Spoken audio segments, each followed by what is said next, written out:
Welcome to the Historical Romance Sampler Podcast, the place for you to find new historical romance books and authors to fan over. I'm award-winning historical romance author Katherine Grant, and each week I'm inviting fellow authors to come on and share a little bit of their work and themselves. They'll read a sample of one of their books, and then I'm going to ask them a bunch of questions. By the end of the episode, you'll have a sense of what they write and who they are. Hopefully, you and I both will have something new to read. So what are we waiting for? Let's get into this week's episode.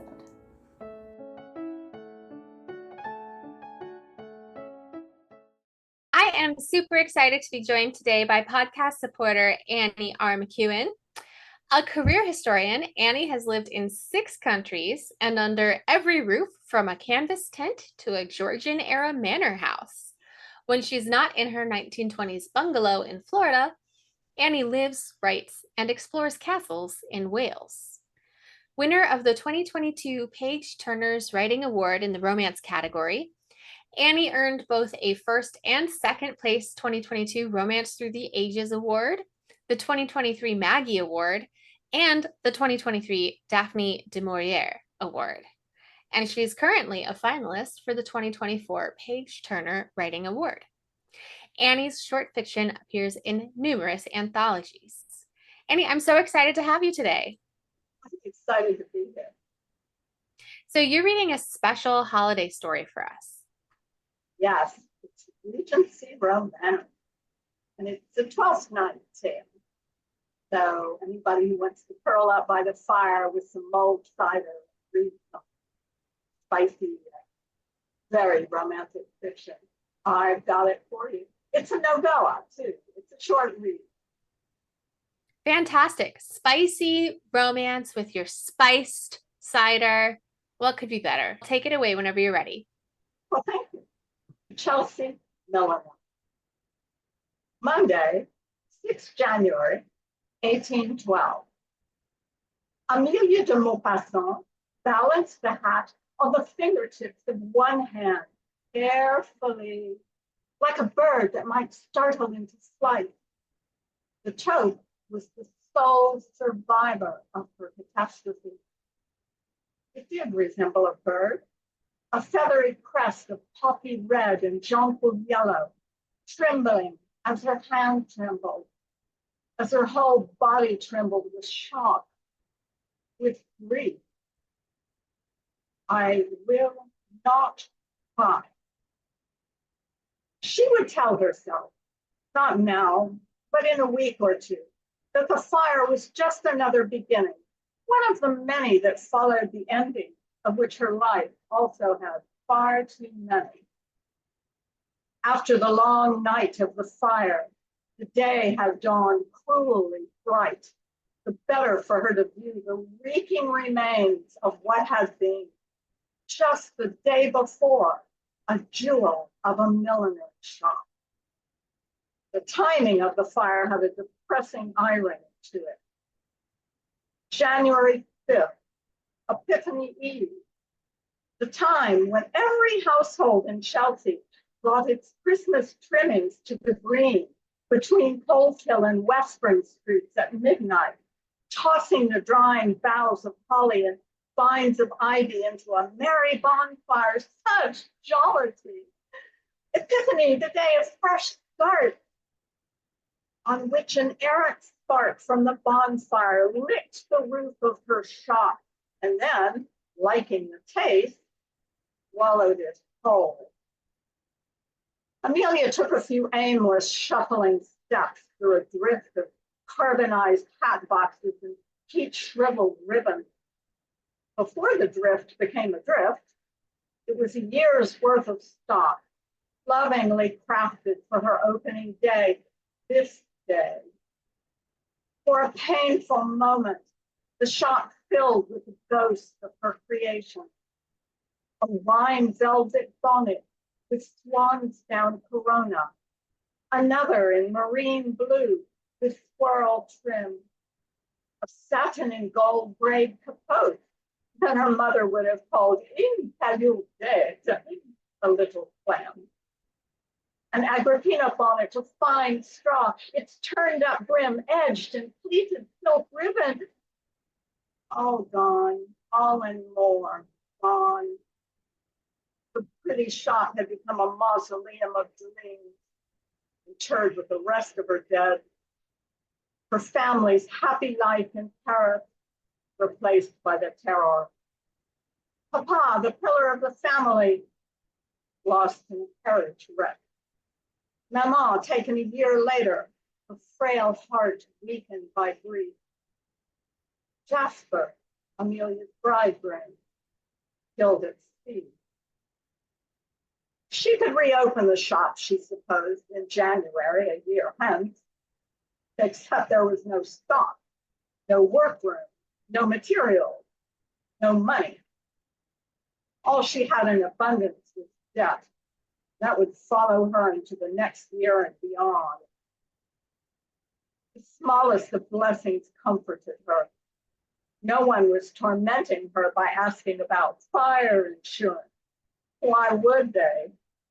There was no fire plaque on the shop's outside wall, no insurance that such plaques denoted.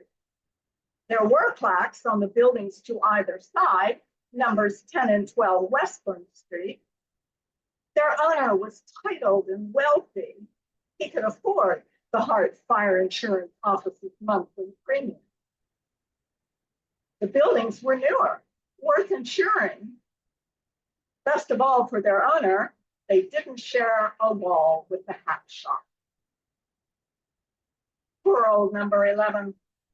No more than an ancient wayhouse, a relic of Chelsea's bucolic past and of Elizabeth Tudor's reign, thatched, half-timbered, charming, flammable. The clip-clopping of a horse distracted her, barely. A horseman beyond her open front door, up the street maybe, or on the path across the green. Other noises filtered past her numbness, shouts and laughter, a rook cawing somewhere. Chelsea was waiting. Tradesmen yawned their way to work. A smell of baking bread battled with the stink of burned wood. Housewives sluiced their front steps with buckets of water. Amelia looked around, wondering if a bucket had survived the fire. If she had a bucket, she could mop the soot-filthy floor. She had a mop. There had been plenty of water yesterday, all in the wrong places. The Hart's Fire Brigade eventually arrived, not for hers, but for the insured building. By then, the householders and shopkeepers around the green had formed a bucket brigade and were vigorously dousing the insured structure, half-heartedly splashing number 11. We'll just contain the blaze. That came from Mr. Hand, the owner of the Chelsea Bun House, opposite the old Ranelagh Garden. He didn't look Amelia in the eye when he said it. His stout wife brought Amelia a cup of hot milk and a bun when the worst was over. Hard luck for you, lamb, but the place was very old, and, well, the old ones go up like hayricks. Mrs. Hand patted Amelia on the shoulder and joined her husband. The two returned to their business. It was by then past dawn, and there was baking to be done. The bun house cat had followed its owner to the fire, but not gone back with them. It sat on the wet cobble, watching the denouement of the ruckus with green, disinterested eyes. Amelia picked a currant out of the bun and put it in her mouth, tasting nothing but wood smoke. She gave the bun to the cat. He sniffed at it and walked away, tail high with scorn. Now Amelia stood in the wreck of her shop and struggled to think. She needed to project some order on the day, on the next series of days. She couldn't simply stay rooted in the cinders of her life, but making hats was all she'd done since she could wield a needle. Imagining herself doing something else, she tried and failed. The last unburned hat, the one in her hand, was saved by being tucked under the thick shop counter. If only she put more of her stock somewhere safe. But he didn't, because he couldn't envision hellfire raining down on the shop. True, though after the serial catastrophes of her life, she should have expected it. A slight sound made her turn toward the door. Someone, a man, stood in the opening, lit from behind by morning light.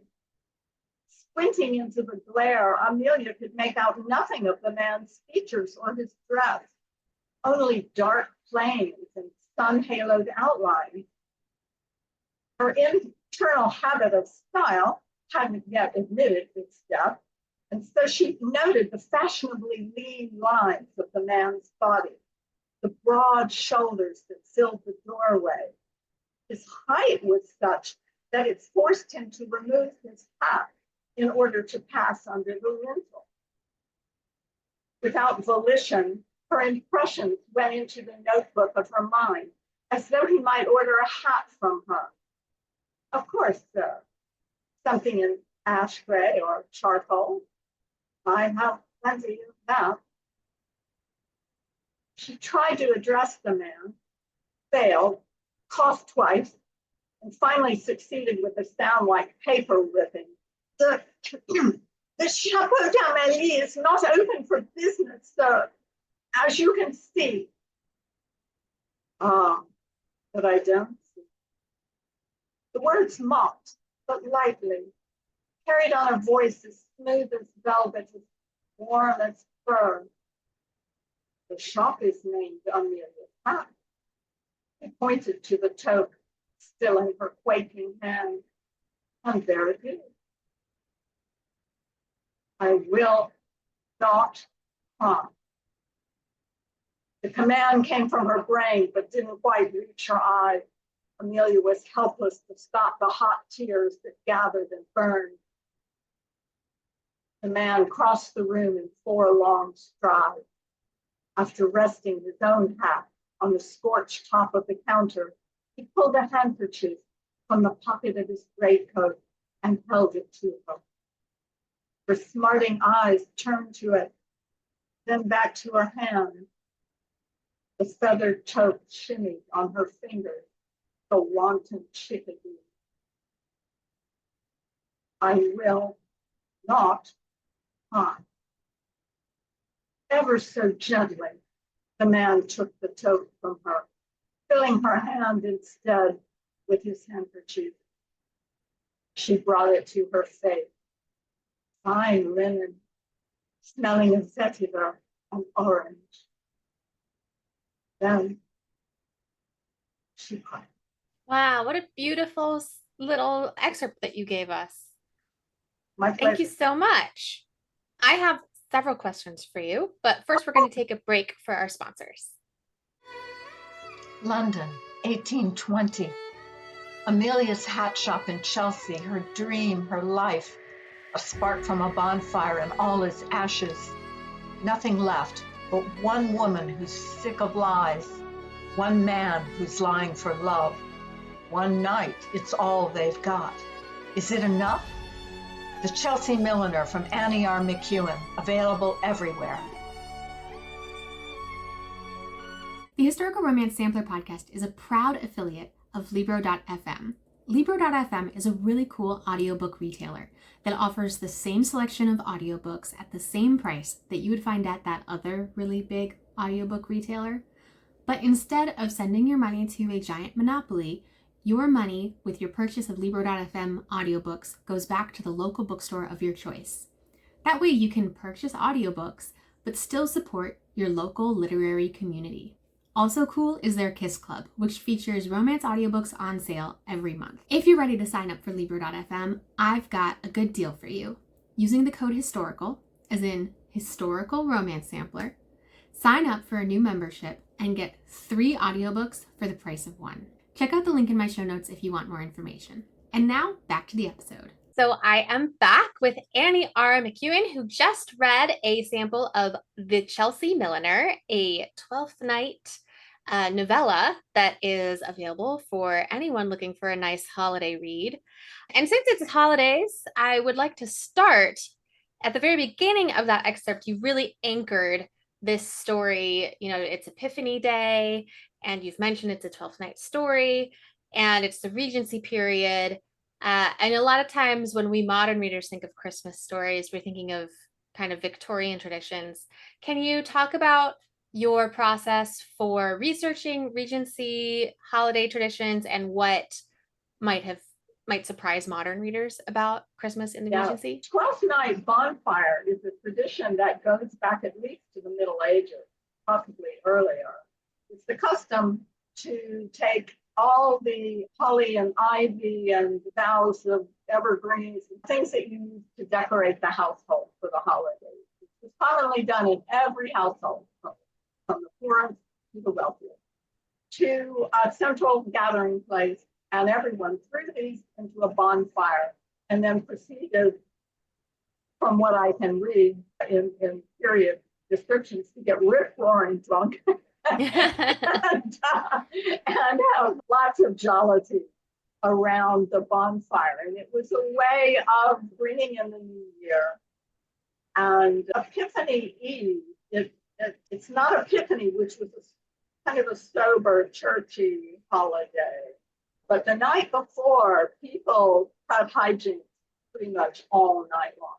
And so that's what was going on. And I found at least one period reference to that going on in Chelsea, which at the time of my story, 1812, was a suburb of London. And it had been for many generations a farming area. So it was just transitioning, into being on the fringes of the metropolis. Mm-hmm. And so there were still green areas, green spaces. That's what's happening at the start of my story. A bonfire has been built, and people are bringing their things to be burned, party. I love the narrative structure then, that there's this expected bonfire, and then there's the fire that devastates Amelia. Yeah, there was a secret hiding in that. Ooh. Way that it becomes pretty quickly obvious that there were more things going on there than just a bonfire and green. Well, I'm curious, you mentioned this takes place in the Regency in 1812. I know you've also written time travel romance. You've written across multiple different eras and geographies. What draws you to any story, and what drew you to this specific story? Well, I'm a career historian. And for me, the greatest enjoyment is to engage in personal time travel. I want to feel that I know a moment in the past as well as I know my own house and my own street, the world that I live in every day. I want to feel that if I could step out of a time machine in 1812 or 1912, that I could fit in, that I would know the language and the gestures and the customs, material culture, that I would recognize things that I saw and know their uses. Game, I suppose, I play in my mind, but it is a sort of time travel. And I do think many people would like to do that if they could. So I feel that putting historical authenticity into my novels is a priority. And even if I'm writing paranormal romance, like my Bound series of books, which are ghost romance, I get to time travel because my ghosts didn't die last week. They died several hundred years ago.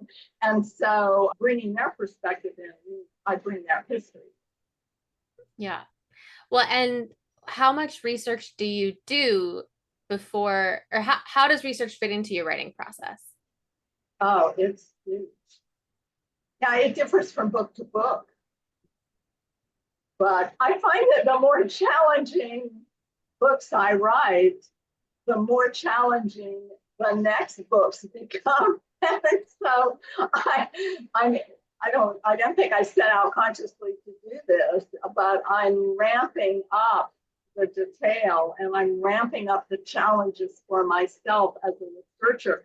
And something that I warn people about, if they're serious about writing historical fiction, is that you have to be ruthless about it. You have to be prepared to throw away weeks and maybe months of research if you find that it just won't work within the narrative, because you're not just researching the way I did when I was a historian working in a museum. I still then have to fit all that into the narrative structure of the book. And sometimes I do lots and lots of research only to find that it just won't fit, or it'll take me down some road that is narrative dead end. I don't want to go there. So it's a good thing I love my work. Yeah. And do you find yourself drawn to specific time periods? Or is your goal to time travel to every period that you can? I feel like a traitor. To the ministry of history by saying this, but I'm not equally comfortable in every era, and I don't like some eras very much, frankly, but I'm crazy for Victorian. Mm-hmm. I love Regency a lot, which is what the Chelsea Milliner is. It's smack in the middle of the Regency era, but honestly, it's late Victorian through Edwardian, right up to World War I. And then my interest tapers off until World War II when I get interested again, but never as much as I am in Victorian, late Victorian. Interesting. You said you have some that are ghost romances and then some that are just more historical romance. How do you know which story is going to be paranormal, which is going to be historical? Maybe there are other genres that you're called to as well. Do you feel like that? Like, do you have any control over that, or are you following a muse? I have no control. I'm just a chew toy. I am a chew toy. It gets its grip on me. I have an idea, and obviously all our ideas come from our backgrounds and our likes, dislikes, and the things that we're attracted to. I don't get ideas for Viking novels. It just, not that I have any complaint about them, right? Yeah. But something comes to me and then it just won't let me go. And so I have to write it. Yeah. And speaking of backgrounds, you have a very interesting background. You've mentioned you're a career historian, you've worked at museums, you also have a theater background, and now you're a historical romance author. You've also done dressmaking. What was your journey to writing, and how many of those other hats are you still wearing? Well, I wasn't writing in the cradle, but I did start writing as a creative writer when I was probably in 3rd or 4th grade. And by the time I was in high school, I was publishing in the high school literary journal. Then when I was in my early 20s, I typed an entire 78,000 word novel on a manual typewriter. Wow. Which is what I had. And that was when I first realized that I really liked the process of writing a novel, the novel format, at the same time that it scared the heck out of me. It scared the heck out of me because it's such a demanding format. You can dash off a short story, in a reasonably short period of time. If you're going to write a novel, that's like marriage, girl. I mean, that's like till death do you part, or the novel is finished. It's a major commitment. And my life was so busy, as you pointed out, I had what I call serial careers. I just went, I exhausted one and then went to another and went to another. And so every time I tried to sit down and write, seriously, a novel, I would get into it and have to abandon it. And so it wasn't really until I felt that I was done with, my other career that I could devote myself 100% to novel writing. That's what I do. All right. Well, that's so interesting. And who are some of the historical romance authors that are most influential to your writing? I'm going to expand that question to include historical fiction because I didn't start reading romance until quite late. And then the romance that I was reading, I wasn't particularly impressed by, but I have always been impressed by historical fiction, whether it was, I'm calling it historical, but it was the kind of fiction that I grew up reading that was contemporary to the author's time, but was not contemporary to the time in which I was reading it. People like H.G. Wells, Jules Verne, I mean, these were people whose works fascinated. And I just, and writers who were not, I think, terribly brilliant, like Edgar Rice Burroughs, for example, or H.P. Lovecraft. But each of them had something they were brilliant at. And I tucked that away in my mind for later. Yeah. And I tucked the atmosphere into my mind. And so when I began reading historical fiction that was written by writers who were more or less contemporary with me, I gravitated to people like Diana Norman, who wrote the sweeping, multi-generational sagas, fabulous. Anne Carey is one of my very favorite writers. She just passed away not too long ago. And I loved her work. I really, really loved her. Well, I still read her work. So you're more drawn to the historical fiction than the romance part of it?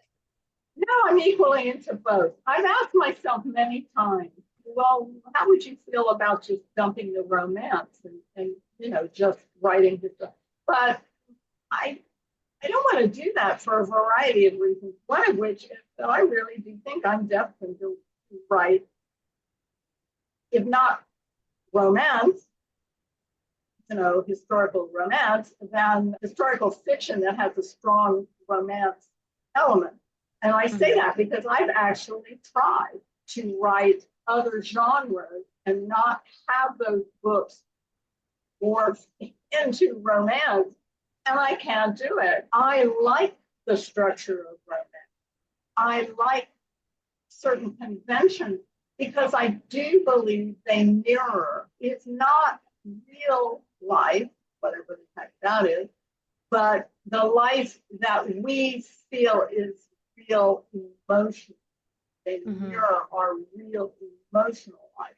And so for me to try to write a book, and I actually have a work in progress that is a police procedure, and yet the romance element keeps growing and growing in it. So I obviously need to write that. Yeah. Oh, that's so interesting. Well, that brings us to our test, Love It or Leave It, to find out how you feel about romance conventions. Love It or Leave It, protagonists meet in the first 10% of the novel. I think that's a good overall. I resisted it in the beginning, and then I decided I didn't know why I was resisting it. Maybe I have an authority problem. But no, I think that is basically a good rule. Yes, of course you can squeeze it a little or expand it a little, but you need to get it in there in the first 10-ish percent. That's a commitment that you make to the reader. And they will trust you more if they see your visible commitment in the form of that reading. Love It or Leave It, dual point of view narration. Oh yeah. I love dual point. I love it. And it's especially fun in the historical, well, like in the paranormal writing that I do. I have to flip-flop. For example, in the second book of the Bound trilogy, my ghost, who's the male protagonist, is from the 1600s. And my female protagonist is from the present day. And so when I'm writing in his head, I'm using the language of a man from the 1600s. And then when I'm in her head, I'm using contemporary language, slang. That's fun. It is fun, yeah. And the reader, I think, finds it fun. Yeah. So, Love it or leave it, third person, past tense. yeah. When I try to get real close, try to use intimate. Yeah. Third All person. right. Love it or leave it, the third act breakup or dark moment. Yeah, I like that too. In part because that is an experience that unfortunately most of us can relate to. You know, it's like, oh no, everything is fine. And then whack. You run into something. I think people crave that. They like that. If they want to know how you're going to get out of it. And by the time, you know, the only way that doesn't work is if you haven't enabled your reader to establish a bond with your character. If they're bonded with your character, boy, that dark night of the soul thing is going to hit them hard, as indeed it should. All right. Love it or leave it, always end with an epilogue. Yeah, well, yeah, no, I don't like calling it an epilogue. No, it's just the last chapter. But I do think that's another thing that we crave as humans. We don't like dangling stuff. I mean, we like to, you know, see where everybody, we like to tidy everything up, make sure that they're okay. Are you okay? Because what's the most common thing we ask people after they encounter something bad? Are you okay? And I want my readers to know, yeah, we're okay. Yeah. Love it or leave it, share research in your author's note. Not usually. I like it. Eloisa James, who is an author I admire very much in historical romance, fabulous writer. She very often puts author's notes, and I have put them behind short stories if they were complex. Had a lot of references that you might know if you were, you know, a historian. But I've come around to feeling that if you're bringing up something that's quite obscure, you should try to find a way to explain it in the text without coming out and saying, oh, and now I'm going to explain to you what the Blackfriars Obelisk in London is. And it was brought, you know, it was established in London in the year, you know, that I don't like. Really don't like right. That really breaks the mood. That's a buzzkill. But I would really rather that I try to explain it within the text. Interesting. Well, and are there any other romance rules I haven't asked you about that you like to play with? I am an opponent of this, so I don't like that. And writers whom I otherwise admire very much will sometimes have this sort of instant coup de fou, you know, it's like, oh, I saw him and immediately I felt, you know, fire running up and down my legs. It's like, well, are there ants in the room?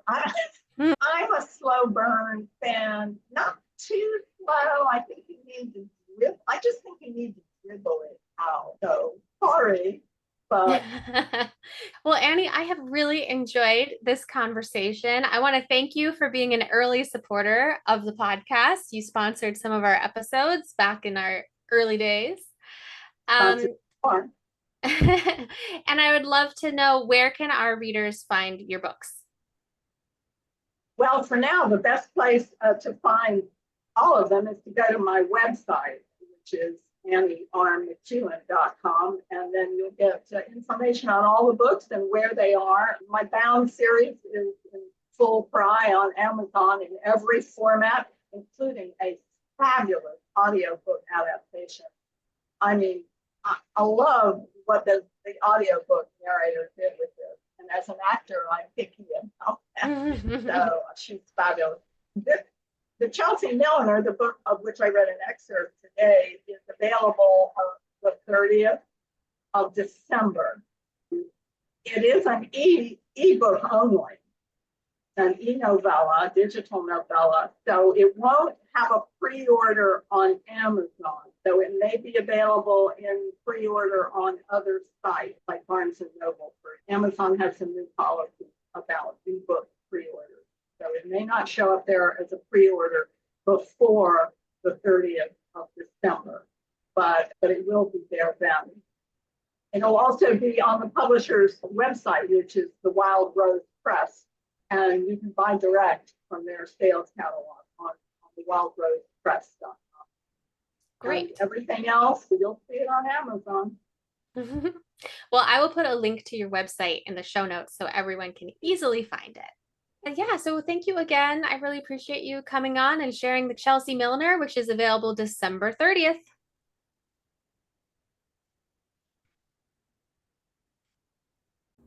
That's it for this week. Check out the show notes where I put links for my guests, myself, and the podcast. Until next week, happy reading.